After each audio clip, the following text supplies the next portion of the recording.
profile existed within this core group of believers, if you like, but the passion was nonetheless there. The commitment to the ideas of individual choice and personal responsibility was just as strong then as it is now amongst all of us.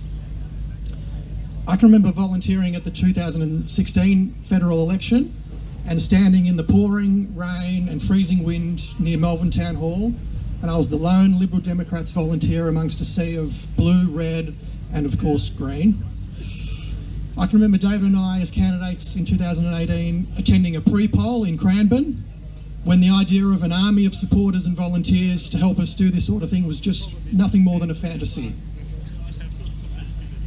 Back then, a small group of people did an enormous amount of heavy lifting just to keep things, excuse me, you're right, just to keep things going and just to keep the train on the tracks and to keep the wheels of liberty and freedom moving. Well, if you ask me, I don't think there's any stopping this train now. This is definitely a movement and it's going somewhere. So how did our party find its way to this moment? Well, through effort and persistence and a little bit of good luck, our party began to make waves. First came the election of Senator David Leyonhjelm, then came the elections of local councillors all around the country, and then the election of MPs to State Parliament in WA and of course here in Victoria, and thank heavens for that. God knows how bad things could have been without David and Tim in State Parliament. The common denominator in all of these cases has been the consistency of our values and our philosophy, our determination to defend the rights and freedoms of all Australians, and our willingness to take up the fight to the major parties and to anybody who would seek to deprive Australians of what they deserve and what they have access to as rights.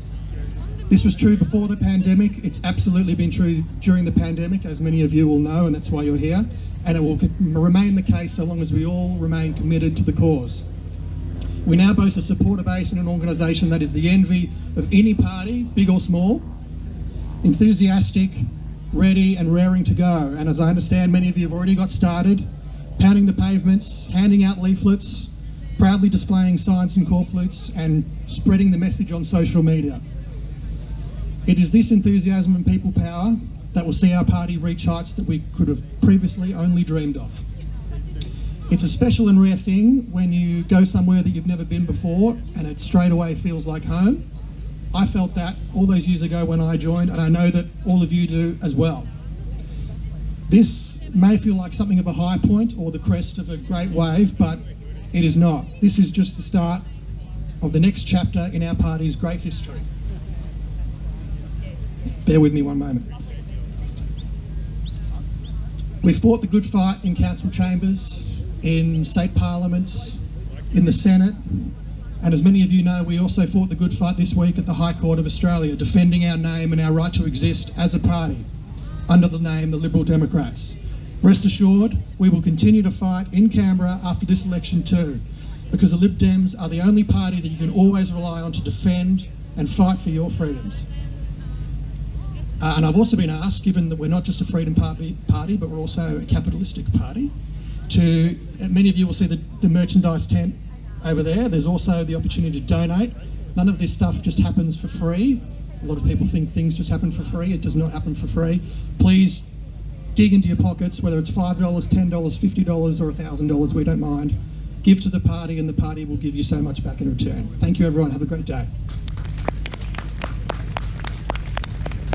Thank you very much, Matt Ford. Now, a few people have joined us since the last time I kind of gave the lie of the land, so I'm going to very quickly go through where everything is so that you can find it. We do have a toilet block all the way down the back with the big red people on the side. There's also some portaloos there near the van. We have a merch tent that was just mentioned. Please do go and check it out. These minor parties and the Liberal Democrats, they're in there fighting, but they don't have the benefit of millions of dollars of taxpayers' money the way that the Labor Party, Liberal Party, Nationals and Greens do. So please do get in there and support them. Then we have the food, the barbecue. I just had a sausage, it was fantastic. There's coffee there. I have had the coffee, I approve. So it's got the TOFA stamp of approval. You can enjoy the coffee from the trailer there. It is very good. Now, in addition to that, in sometime in the next half an hour or so, we're going to see a bit of fun happening over here to my left, to your right. We're going to see some clown classes. Now, I did seek some clarification on that. Apparently, I didn't know this, in order to actually be in politics, you have to first have trained as a clown. And that makes a lot of sense. I mean, it really, if you think about it, it explains quite a lot. So if you do want to have a future in politics, maybe head over that side, learn how to do a few tricks, a few cheap tricks, dirty deeds done cheap, and then you'll qualify for politics in the future. Isn't that great? There's also going to be some face painting, and I want to see just as many faces on adults as I see on kids. All right, let's have some fun today. Let's make sure that we get down there. Now, there's one other thing I do need to mention. Some of you are in the shade, and for those of you that have managed to claim a spot, well done. For those of you that can't be in the shade, it's all taken. There is sunscreen at the merch tent. Please go and avail yourself of that, because in just about 10 minutes time, I'm going to give you a really good reason to come out of the shade and have a little bit of fun right down here in front of the stage. So if you're not wearing sunscreen, can I suggest you head back to the tent, grab some sunscreen, put that on in preparation, because in about 10 minutes, you're going to be having a lot of fun right out here in the sun with the rest of us.